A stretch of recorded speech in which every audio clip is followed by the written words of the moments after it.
విధంగా 2017 జగద్గిరిగుట్ట పరిధిలో మరి ఒక అటెంప్ట్ మర్డర్ జరిగింది. గతంలో ఈ అటెంప్ట్ మర్డర్ చాలా సెన్సేషనల్గా మారింది.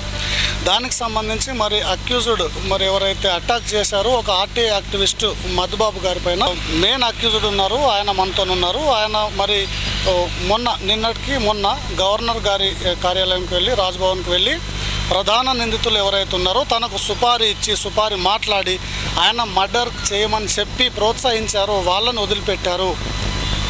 నేను అమాయకుడిని, నాకేం తెలియదు, సరే నేను తక్కువ బుద్ధి లేకనో బుద్ధి ఉండి చేసినాను అది, కానీ నాకు ఆశ పెట్టి ఎవరైతే ఉన్నారో వాళ్ళు ప్రధాన నిందితులు తప్పించుకున్నారు, మరి అమాయకులైన మమ్మల్ని బలి చేసినారని చెప్తా ఉన్నారు. దానికి సంబంధించి పూర్తి వివరాలు బాలరాజు గారు, హనుమన్ల గారు బాలరాజు గారు అలియాస్ నాయుడు గారు మనతో ఉన్నారు. చెప్పండి, అసలు ఏం జరిగింది? అసలు ఏం జరిగిందంటే నేను మంచిగా నీట్గా ఉన్నా అంటే వీళ్ళు నాకు రషీద్ గారు, ఈ శివరాత్రి యాదగిరి, మళ్ళీ ఇంకోటి మన రావుల శేషగిరి కార్పెటర్ గారు ముగ్గురు పిలిచి మన మహారాజా ఫంక్షన్ కాడ పిలిచి చెప్పడం జరిగింది. వీళ్ళు ఈ వాకిటి మధుబాబు మా మీద అట్టి వేస్తున్నాడు, మా స్కూల్ అందరి మీద, మాకు ప్రాబ్లం అవుతుంది, ఇట్లా సంగతి అని నా ఆర్థిక పరిస్థితి వల్ల నేను వాళ్ళకు ప్రభావాలకు పోయినా. అయితే వాళ్ళు ఏం చెప్పారు, నీకు అన్నీ చూసుకుంటాం, మేము ఏమున్నా చేస్తాం, మేము నువ్వు దాని గురించి ఏం బాధపడకు, ఆయన లేపేయాలి అని ప్రభావాలు పెట్టినాగానే నేను సరే అని చెప్పి నేను నా దగ్గర ఉన్న విషయాలు నేను పెట్టుకుని ఆయన మీద అత్యాయత్నం జరిగింది. కేసు బుక్ అయింది కాబట్టి మన గోవర్ధన్ గారు, ఏసీపీ గోవర్ధన్ గారు కేసులో ఆయనకి ఎవిడెన్స్ అన్నీ ఇచ్చిన, సార్ ఈ ఎవిడెన్స్ ఉన్నాయి ఇట్లా ఉన్నాయని చెప్పి అన్ని ఎవిడెన్స్ ఇచ్చిన కానీ వాళ్ళని కేసులో బుక్ చేయలేదు. ఆయన బుక్ చేస్తున్నాం, ఛార్జ్షీట్ సార్ బుక్ చేస్తున్నాం అని చెప్పి ఇంతవరకు కేసులో బుక్ చేయలేదు. కేసులో బుక్ చేయడం వల్ల నేను సఫర్ అయిపోయి నేను వాళ్ళు చెప్పింది నేను స్టేట్మెంట్ అన్నీ ఇచ్చిన, వాళ్ళ ఎవిడెన్స్ అన్నీ ఇచ్చిన, వాళ్ళు నాతో మాట్లాడింది చేసింది ప్రతి ఒక్కటి ఇచ్చిన, వాళ్ళకు ఎవిడెన్స్ ప్రతి ఒక్కటి ఇచ్చిన. నేను ఏసీపీకి ఇచ్చిన, గోవర్ధన్ గారికి ఏసీపీకి ఇచ్చిన ఎవిడెన్స్ అన్నీ. ఈ విధంగా ఆయన బుక్ చేస్తామని ఇద్దరు బుక్ చేయలేదు. నేను ఒక్కరినే బలైపోయినాను, నాతో పాటు ఇద్దరు అమాయకులు బలైపోయినారు. వాళ్ళకు కూడా ఎటువంటి సంబంధం లేదు వాళ్ళకు కూడా. అయితే ఈ యాదగిరి అనే వ్యక్తి ఇంకోటి మన యాదగిరి పేరు మీద ఎఫ్ఐఆర్ కాపీలో వాకిటి మధుబాబు కంప్లైంట్ ఇచ్చిండు. శివరాత్రి యాదగిరి స్కూల్ యాజమాన్యం అని చెప్పి కంప్లైంట్ ఇచ్చిండు. శివరాత్రి యాదగిరి కూడా కంప్లైంట్లో బుక్ చేయలేదు, ఎఫ్ఐఆర్ కాపీలో ఉంది. ఎఫ్ఐఆర్ కాపీ కూడా ఉంది మా దగ్గర,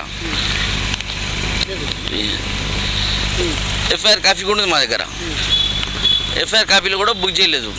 ఆయన కేసులో బుక్ చేయకుండా మా ఎంబడున్న ఇద్దరు అమాయకులని కేసులో బుక్ చేయంగా మళ్ళీ ఇంకోటి సార్ ఏం సార్ అని చెప్పి మేము బుక్ చేస్తాం, ఛార్జ్షీట్ బుక్ చేస్తామని చెప్పి 7 ఏళ్ళు అయింది ఇంతవరకు.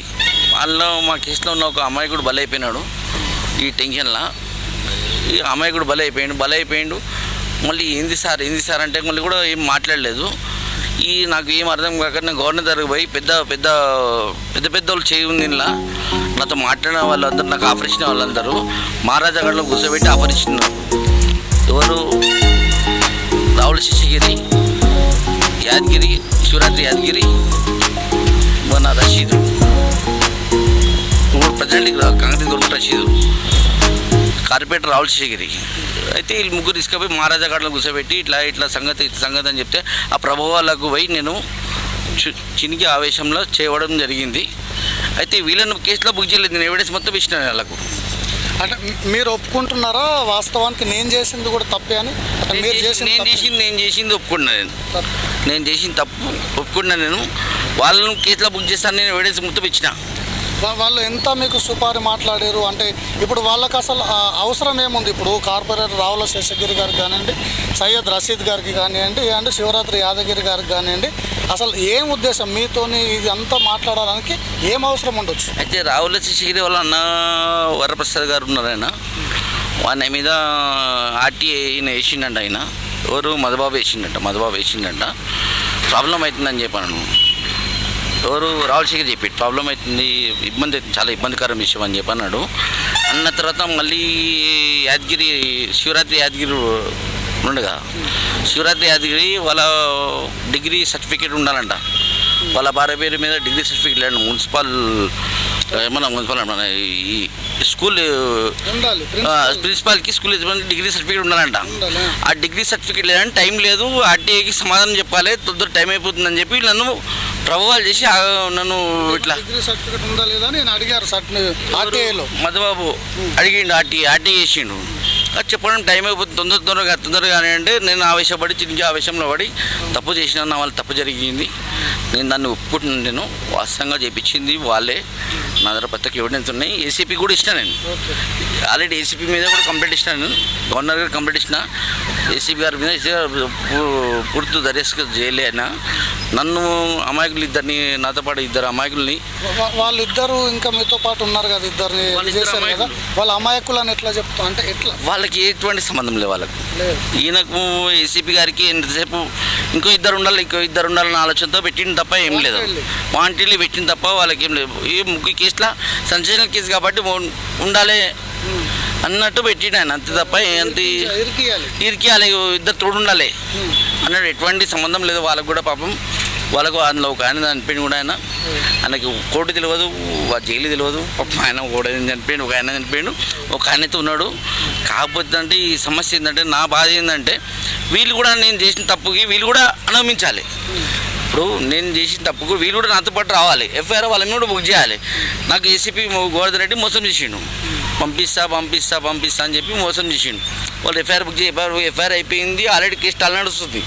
నాకు ఇటు అర్థం కాక గవర్నర్ గారు పోవడం జరిగింది. గవర్నర్ గారు పోయి కంప్లీట్ ఎంత అంటే 2017 అంటే 8 ఇయర్స్ అవుతుంది. పోయి కంప్లీట్ గవర్నర్ గారు నా అర్చి పెట్టుకొని సార్ అని చెప్పి కేసు కోర్టులో ఉంది కాబట్టి మరి జడ్జి గారికి చెప్పే ప్రయత్నం చేయలేరా మీరు ఇన్ని ట్రయల్స్లలో?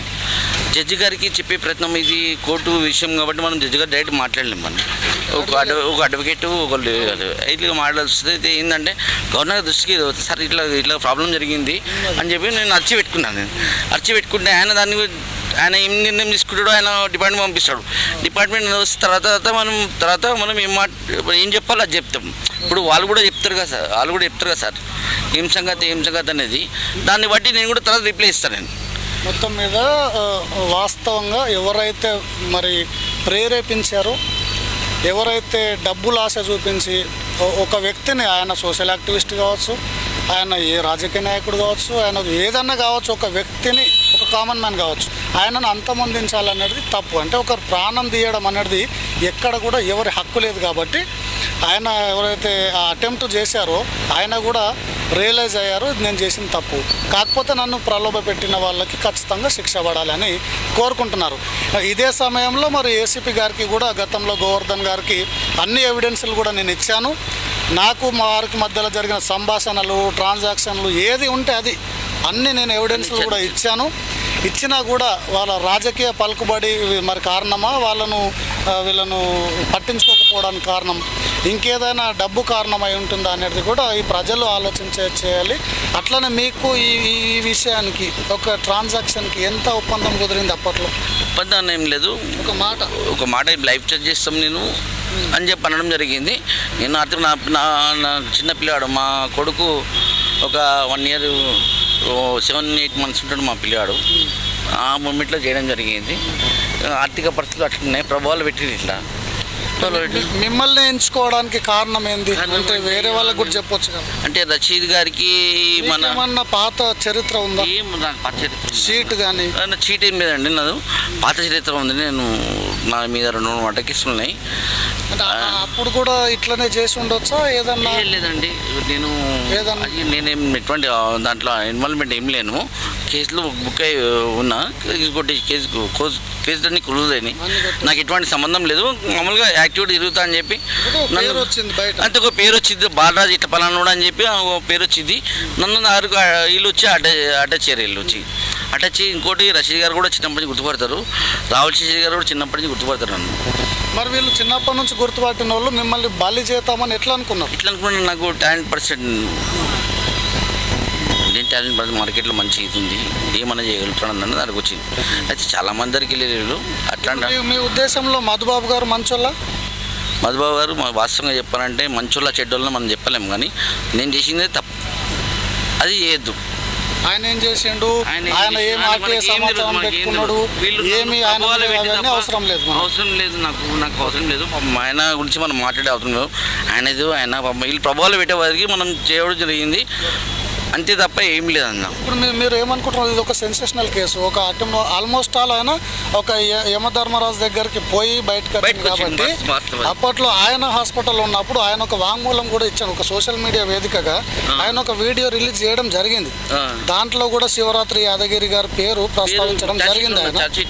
ఇప్పుడు దాన్ని ఒక్కసారి మనము వినే ప్రయత్నం చేద్దాం. ఒక్కసారి ఓపిక తీసుకోన్నా జర వెంకటన్న, ఒక్క నిమిషం. హలో, ఒకసారి ఆయన చెప్పిన మాటలు ఇవి.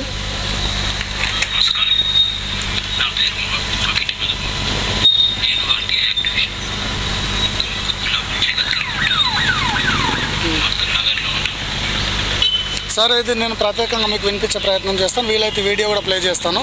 యాక్చువల్గా దీంట్లో ఏం చెప్పిండంటే, వీళ్ళతో పాటుగా ఎవరైతే అటాక్ జరగడానికి ప్రధాన కారణం శివరాత్రి యాదగిరి గారు, ఎవరైతే చైతన్య స్కూల్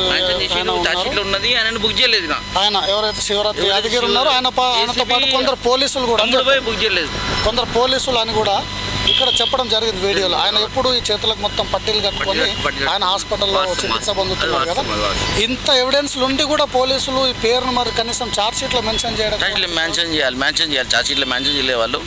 అయితే ప్రభువులకు ఏమో అమ్ముడు పోయిన డబ్బుకు నేను ఆయన కూడా గవర్నర్ గారు పెట్టినా నేను, సార్ మినిమం 1 crore తీసుకోవచ్చు ఆయన గోవర్ధన్ గారు ఈ విషయంలో, ఏసీపీ గోవర్ధన్ గారు.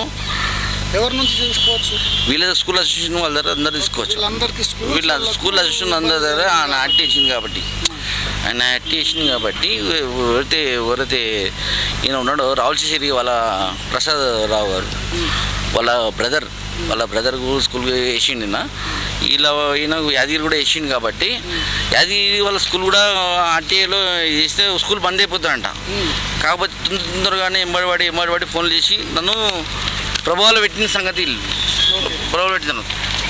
నేను లాస్ట్గా అడుగుతున్న ఒక చిన్న క్వశ్చన్. ఇప్పుడు ఏంటంటే ఇంత జరిగింది, అయిపోయింది, ఎన్ని సంవత్సరాలు గడిచిపోయినాయి, ట్రయల్స్ జరుగుతున్నాయి. ఇప్పుడు మీరు ఈ సెన్సేషనల్ మూమెంట్లో, అంటే సైలెంట్గా కేసు వెళ్తున్న మూమెంట్లో మీరు ఒక 3 పేర్లు తెర మీదకి తీసుకొచ్చారు. అంటే ఆల్రెడీ శివరాత్రి యాదగిరి గారి పేరు ఈయన చెప్పారు. 4 ఎవరు? ఒకటి ఏసీపీ గోవర్ధన్ గారు, ఏసీపీ గారితో కలిస్తే 4, ఏసీపీ గోవర్ధన్ గారు, రావుల శేషగిరి గారు, సయ్యద్ రషీద్ గారు అండ్ శివరాత్రి యాదగిరి గారు. ఈ శివరాత్రి యాదగిరి గారిది ఆల్రెడీ పేరు ఆయన ఆల్రెడీ చెప్పిన హాస్పిటల్ ఉన్నప్పుడు కాబట్టి ఇప్పుడు కొందరు అనుకుంటుండొచ్చు, అంటే వీళ్ళు వాంటెడ్గా చెప్తున్నారా, మాకు పేరు ఉన్నది, మాకు సొసైటీలో నేను ఒక కార్పొరేటర్ని, నేను ఒక కంటెస్టెడ్ కార్పొరేటర్ని. ఏసీపీ గారు అంటే ఆయన ఖచ్చితంగా దీంట్లో ఫెయిల్, అటర్ ఫ్లాప్. ఎందుకు ఈ కేసు సాల్వ్ చేయడంలో ఫెయిల్ అంటే శివరాత్రి యాదగిరి గారి పేరు ఈయన చెప్పిండు కాబట్టి హాస్పిటల్ ఉన్నప్పుడు, అయినా కూడా ఆయన పేరు ఎక్కడ కూడా ఏ ఛార్జ్ షీట్లో కానీ మెన్షన్ చేయకపోవడము ఇది ఖచ్చితంగా మనమే చెప్పొచ్చు సింపుల్గా. ఏమని ఉన్నది శివరాత్రి చెప్పిండు కానీ ఇప్పటికి ఇన్వాల్వ్మెంట్ చేయలేదు. ఓకే సార్, అది మరి వాస్తవాలు తేలినాయా లేదా అది ఓకే. అయితే మీరు వీళ్ళ పైన చర్యలు ఉంటాయని ఆశిస్తున్నారా? మీరు ఇప్పుడు గవర్నర్ దగ్గర పోయారు, మీరు ఎట్లా అనుకుంటున్నారు? ఫ్యూచర్ ఎట్లా ఉండబోతుంది? ఒకవేళ మీరు వీళ్ళ పేర్లు చెప్పినందుకు మళ్ళీ మీరు వాళ్ళని ఎలాగైతే అటెంప్ట్ చేశారో వేరే వాళ్ళు కూడా వీళ్ళ ద్వారా కానీ ఇంకొందరి ద్వారా కానీ మీ మీదకి ఏమన్నా వచ్చే అవకాశం ఉండొచ్చా? అయితే నేనేమనుకుంటున్నా అంటే ఇక అందరు కలిసి రాజకీయం చేసి మనం చేయగలుగుతారు వాళ్ళు. ఇప్పుడు నన్ను ఎట్లా ప్రభావాలు చేసారో అట్లా వేరే ప్రభావాలు చేయొచ్చు వాళ్ళు.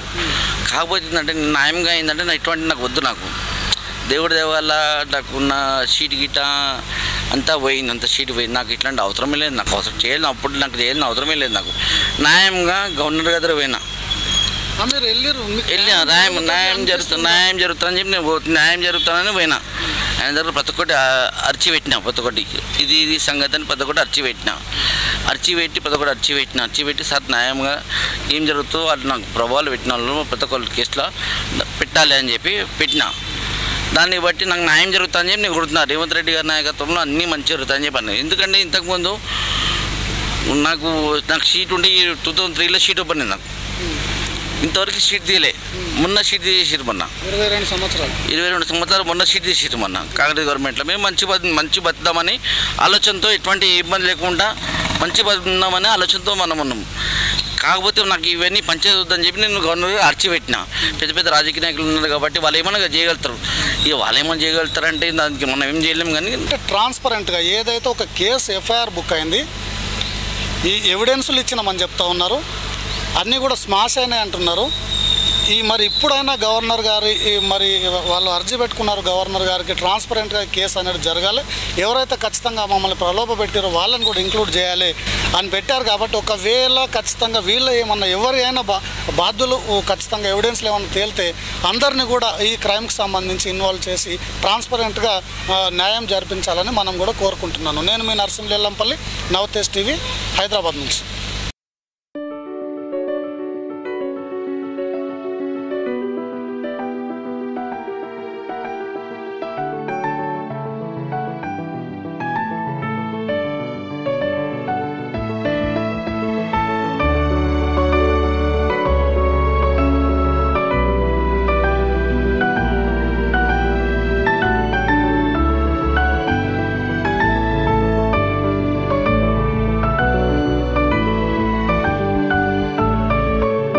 ఉన్న చోట నుంచే ప్రపంచాన్ని చూపిస్తుంది. వార్త ఏదైనా నిజం నిర్భయంగా చెబుతుంది. నవతేజ్ టీవీ తెలుగు సబ్స్క్రైబ్ చేయండి.